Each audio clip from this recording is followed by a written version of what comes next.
Happy Monday. Oh my goodness. Can you believe we're finally into fall? Woohoo! I tell you, I've gotten some serious hikes in. You guys are missing out.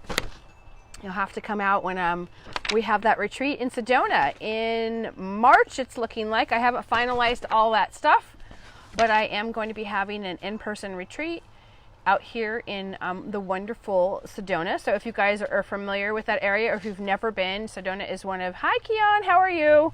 It's actually one of the more beautiful places besides the Grand Canyon here in Arizona. If you have not been to the Grand Canyon, I suggest you go to do that as well. It's amazing to me how many people have lived here their whole lives. They've never been to the Grand Canyon. I'm like, what? So it's super important. Hi, Rosalind. To visit the Grand Canyon if you're here. So as soon as I get that all finalized, I'll get the dates up, and then you guys could plan your trip should you want to come out and meet me face to face, and we can have I haven't figured out if it's going to be a 2 or a 3 day event, and obviously won't do it by myself. I mean, I could. I've done a one-woman show before, but it's a lot of work. So if that is something that you're interested in, please go ahead and message me, and then when I get that registration page up and it goes live, I'll tell you. I came on here to talk about holiday schedules, and I apologize for not coming out here and saying it earlier, and I'm hoping that you guys can all hear me because I have the mic on and I'm trying not to bang my hands on the table because I'm outside. It was my mom who reminded me. So normally about September, when we start to get into fourth quarter, I've already taken care of the fourth quarter responsibilities, what I call them. I get ready for my gift card campaign. I get ready for selling gift baskets. And I also call a lot of my clients myself, or I have the assistant do it. And we're kind of figuring out holiday schedules. I'm looking for a verbal commitment. And this is great because when Thanksgiving comes up, the last thing you want is to prepare your whole week, and you're trying to figure out when you're going to have Thanksgiving with your family because you have cleaning to do. Just be upfront with them. You can do it now at the beginning of November. We're starting a little late if you haven't already done so. But call your clients and say, I'm just calling to remind you I want to get a firm commitment from you over Thanksgiving week. We're going to be, like for us, we're closed Thursday, Friday, Saturday, and Sunday. There's no point I used to be hardcore, and I used to make them work the day after Thanksgiving, and I really regret that decision. So all these years later, don't make your people do it. Don't do it yourself. Give yourself a break if you want to do Black Friday and all that crazy stuff and wake up at 4 a.m. Or, all your family comes into town, you guys are busy visiting, and you're up till 2 a.m. because you haven't seen them all year, because we can actually do that this year. Hopefully everyone will. So that's super important. And also Christmas is on Saturday this year, so you have to decide whether or not you're going to be open on the 24th. I'm not going to be open. I'm shutting down on Thursday, and they can have they can have Friday, Saturday, Sunday off. And then the same deal with New Year's. I'm cheating here looking at the calendar. It looks like New Year's Eve and New Year's are on a Friday, Saturday this year. So you have to decide. I'm going to shut down early, so nobody's going to have their house done on that Friday because we're going to close. Everyone has worked really hard this year, and so many industries. Do not make it more stressful for them. And then just politely call your client. Say, hey, I'm just calling to get a firm commitment from you. I have you scheduled. Sometimes, you do have normal houses on Thursdays and Fridays. We're going to be closed, and there's not going to be any argument. They're not going to say, oh, I was going to clean my house. I have people coming over.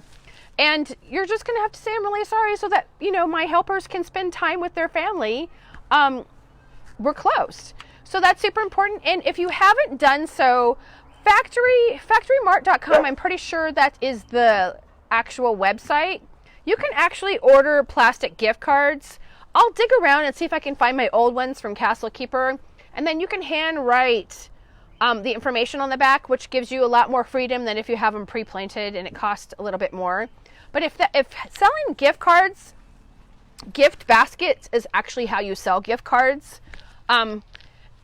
It's really kind of an easy thing to do. So you can actually, when you're selling housekeeping, it's not the most ideal thing people will ask for. I have had in the past, I want to say one year I had 10 people whose husbands gifted them house cleaning for the whole year. So It made it nice. I did a different scenario with the gift cards. If they pre-purchased for a whole year, they got a 15% discount, and they only got the discount if they paid me in cash or check.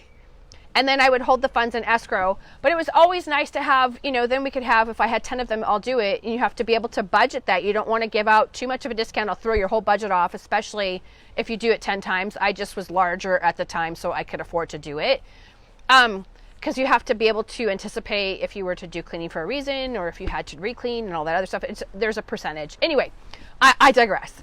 So if you were interested in doing a gift basket, you would have to have the supplies, and you get the plastic cellophane in the baskets, and there's a little dot things that stick everything together.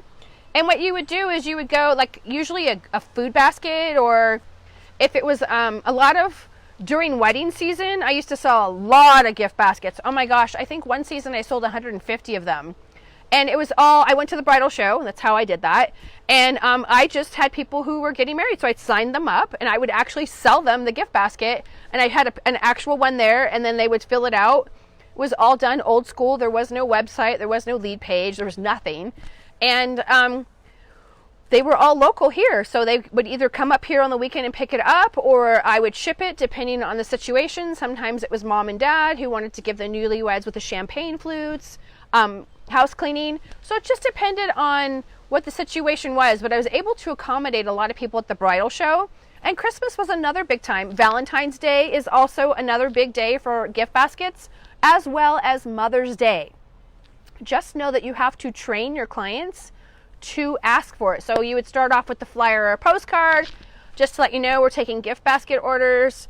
If you're interested, and let me know. And then what you do is you just go to TJ Maxx if you're just doing food, or Marshall's. They always have gourmet goodies. And then you stick them together with the dots. Then you put it really pretty, and you put a bow on it, and you make it look fantastic. And make sure that you are snapping a photo with you holding the basket, and that you're putting it on your Facebook page. And that will help. And then talk about it every day on your Facebook page. Hey, we have these gift baskets for sale if you guys are looking for this really cool, awesome gift. And then on the inside, if you don't want to do factory mart, or you feel that it's going to be too late in the season, sorry, my dog's barking. It's always something, right? You can always do a paper gift card, and then you would have to keep a file. You could hit me up. I can tell you how to do it. You just number your gift certificate so that people don't fraudulently take advantage of you. I've had that happen too. You just never know. And then you can also use your gift certificates to trade and barter with. You can do, if you were, and I know you guys have all heard me talk about trading as much as you possibly can. It's super important to trade, so that way you're keeping the cash in the company for as long as possible for when you really need it. Because not everyone is going to cash in those gift cards right away. And how you stretch that out on your scheduling is, say, for example, you sold 100 gift cards, right? And you hypothetically don't want 100 gift cards to be redeemed all at the same time. So what you would do is you would stagger them.